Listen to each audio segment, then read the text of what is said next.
Assalamualaikum warahmatullahi wabarakatuh. Oke bosku, di video kali ini kita akan membahas Indonesia vs China. Audero siap debut, gelang keberuntungan dari Lombok. Sebelum itu yang baru bergabung bisa dukung dulu channel ini dengan cara subscribe, like, komen, dan share. Terima kasih yang sudah subscribe. Di video kali ini kita akan membahas video yang beredar. Pemusatan latihan intensif selama 1 pekan di Gianyar, Bali, berdampak positif bagi skuad tim nasional Indonesia. Pemahaman antar pemain semakin padu, kemudian mereka juga semakin mengerti filosofi dan pendekatan permainan yang diinginkan pelatih Patrick Kluivert untuk hadapi China. Laga melawan China akan digelar di Stadion Utama Gelora Bung Karno, Jakarta, Kamis tanggal 5 Juni tahun 2025 pukul 20.45 waktu Indonesia Barat. Sementara, Indonesia duduk di peringkat keempat dengan koleksi 9 poin di grup C putaran ketiga kualifikasi Piala Dunia 2026. Rizky Ridho dan kawan-kawan tertinggal 4 poin dari Australia di posisi kedua yang menjadi syarat untuk dampingi Jepang ke Piala Dunia 2026.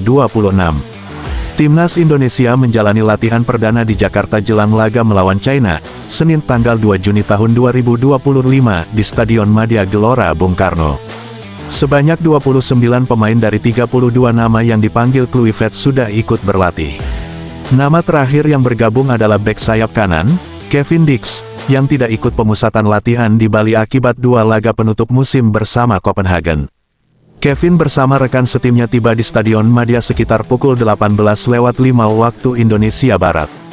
Miss Hilgers dan Stefano Lillipali adalah 2 pemain yang turun paling awal dari bus.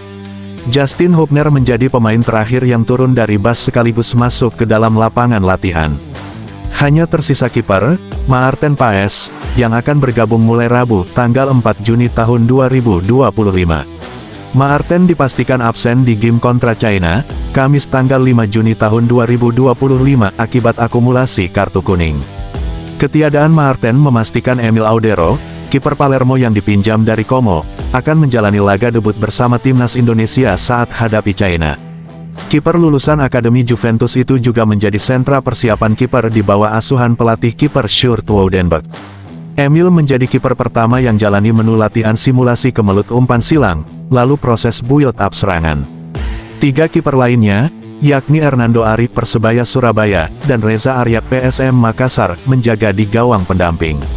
Adapun Nadeo Argawinata, Borneo FC, justru ditugaskan sebagai pemain lawan yang berusaha memenangi duel udara dan melakukan pressing ketika bola dikuasai Emil.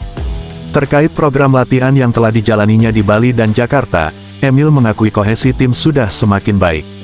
Ia melihat perkembangan individu pemain dan kolektif skuad jauh meningkat dibandingkan laga pada bulan Maret lalu. Pemusatan latihan di Bali memberikan keuntungan kepada kami untuk saling mengerti satu sama lain dan meningkatkan kekompakan. Saya fokus 100% mempersiapkan diri untuk memberikan penampilan terbaik, tutur Emil sebelum latihan dimulai, Senin petang. Selain sudah tidak sabar menjalani debut bersama skuad Garuda, kiper berusia 28 tahun itu juga menanti untuk mengalami sendiri atmosfer supporter di Stadion Utama Gelora Bung Karno. Menurut Emil, dukungan supporter berarti masif untuk menyuntikkan semangat bertanding skuad Garuda. Gelang keberuntungan, saya juga mengenakan gelang dari Mataram, Nusa Tenggara Barat, tanah kelahiran saya. Ini adalah bentuk kecintaan dan kebanggaan saya bermain untuk timnas Indonesia, ucap Emil yang menunjukkan gelang merah di pergelangan tangan kanannya. Kondisi skuad yang membaik juga dirasakan oleh Ketua Umum PSSI Erick Thohir yang menyaksikan latihan itu.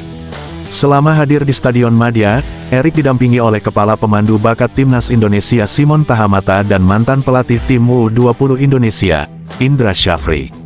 Selain ketiganya, penasehat teknis PSSI, Jordi Cruyff, turut serta hadir.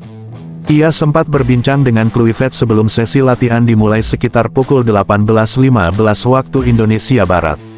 Di Bali, para pemain memiliki cukup waktu untuk latihan bersama dan pemulihan setelah menjalani musim yang panjang. Saya lihat chemistry antar pemain sudah terbangun, jadi kita tinggal lihat hasilnya melawan China, kata Erik. Ia menambahkan, kegiatan di Bali bagian dari pembangunan tim. Kita bisa lihat aura kebersamaan pemain yang belum pernah saya lihat sebelumnya. Sebab, selama ini mereka hanya berkumpul 1 atau 2 hari sebelum main. Erik menegaskan, timnas Indonesia hanya memikirkan untuk mengejar 3 poin kontra China. Menurut Erik, kemenangan adalah kewajiban demi menjaga asa lolos ke putaran keempat kualifikasi Piala Dunia 2026. Selain 4 kiper yang berlatih terpisah sejak awal, sebanyak 25 pemain outfield menjalani seluruh menu latihan fisik dan taktik yang diberikan Kluivert secara penuh. Kevin yang baru tiba di Jakarta dari Copenhagen, Minggu malam, terlihat tidak memiliki kendala fisik atau alami jet lag. Hanya perban di paha kanannya yang menyemarakan penampilan bek sayap yang akan bergabung dengan Borussia Mönchengladbach pada musim tahun 2025 sampai tahun 2026 itu. Calon pemain debutan lainnya, Beckham Putra, pun tidak mengalami kendala mengenyam sesi latihan di timnas Indonesia. Beckham terlihat bersemangat dengan menunjukkan senyum khasnya sejak memulai latihan. Sementara itu, skuad China tiba di Jakarta, Senin malam. Dalam persiapan menghadapi Indonesia, tim asuhan Branko Ivankovic itu menjalani pemusatan latihan di pusat latihan Shanghai yang berada di kompleks Stadion Sepak Bola SAIC Pudong, yang merupakan markas klub Liga Sport China Shanghai Port, dalam sepekan terakhir. Presiden Asosiasi Sepak Bola China, CFA, Song Kei juga menyaksikan langsung pada sesi latihan terakhir, Minggu kemarin. Ia didampingi Wakil Presiden CFA Su Jiren. Wang Yudong, penyerang remaja China, berpeluang memainkan laga keduanya bersama tim naga di SUGBK. Menurut Yudong, pemain-pemain senior China telah membantunya untuk cepat beradaptasi demi mengeluarkan permainan terbaik. Jika diturunkan kontra Indonesia, saya akan membayar kepercayaan pelatih dan membantu rekan setim apabila dimainkan. Saya memiliki kemampuan dan kecepatan yang bakal bermanfaat untuk mengganggu pertahanan lawan, Indonesia, tutur Yudong, yang menjadi pemain lokal tersubur di Liga Super China 2025, dilansir Suho. Pemain berusia 18 tahun itu telah menyumbang 8 gol untuk Zhejiang FC. Oke, itulah sekilas video dari admin, semoga bermanfaat membantu perkembangan sepak bola Indonesia di kancah internasional. Wassalamualaikum warahmatullahi wabarakatuh.